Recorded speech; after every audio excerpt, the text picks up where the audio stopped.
અંકલેશ્વર તાલુકાના નર્મદા નદી કિનારે વસેલ જૂના અને નવા સરફુદ્દીન ગામના ગ્રામજનો દ્વારા વિવિધ પડતર પ્રશ્ને કલેક્ટરને આવેદનપત્ર પાઠવી રજૂઆત કરવામાં આવી હતી।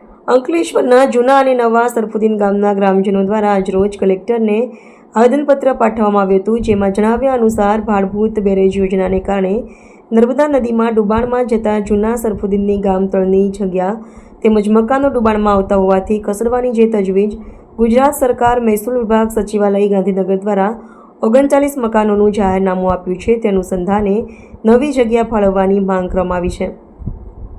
ઉપરાંત જૂના ગામમાં ગૌચરણ છે, એટલું ગૌચરણ નવી વસાહતમાં ફાળવવામાં આવે અને સ્મશાન માટે પણ જગ્યા ફાળવવા સહિતની અન્ય માંગ કરવામાં આવી છે।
जमीन आपो भाई जमीन आपो जमीन आपो भाई जमीन आपो हमने हमारी जमीन आपो हमने हमारी जमीन आपो हमने हमारी जमीन आपो हमने हमारी जमीन आपो हमने हमारू खेतर आपो किसी से भीख मांगते नहीं किसी से भीख मांगते जमीन आपो भाई जमीन आपो जमीन आपो भाई जमीन आपो जमीन आपो भाई जमीन आपो जमीन आपो भाई जमीन आपो हमारा हकनी जमीन आपो हमारा हकनी जमीन आपो। મારું નામ વસાવા રણજીતભાઈ સુખદેવભાઈ, હું જૂના સરફુદ્દીન ગામનો રહેવાસી છું। અમારા સમસ્યા એમ છે કે હાલ જે ભાડભૂત બેરેજ યોજનાનું કામ ચાલી રહેલું છે, એમાં અમારા જૂનું સરફુદ્દીન ગામ આખું સંપાદન છે। તો એમાં એ લોકો જે સંપાદનના થોડા દિવસ પહેલા જે અધિકારીઓ આવેલા એ અમને અમારું ઘરની જગ્યા આપવા માટે ના પાડે છે। એ લોકો કહે છે કે આ જમીન સરકારી છે, તમને ખાલી ઉપરનું વળતર આપવામાં આવશે। ગામમાં કેટલા મકાનો છે અને કેટલા લોકોને વળતર મળે છે, કેટલા નથી મળવાનું? આમાં અમારા ગામમાં કુલ 60 થી 65 મકાનો છે, એમાં 39 ઘર જે સંપાદન થયેલા છે ભાડભૂત બેરેજ યોજનામાં, એમની નકલ પણ નીકળે છે। પણ અમારો મુખ્ય માંગણી એ છે કે 39 ગામ જે સંપાદન થયા પણ એના પછીની જે નવી પેઢી વધી એમને આ 2002 થી લઈને આજ સુધી કંઈ આપવામાં આવેલ નથી।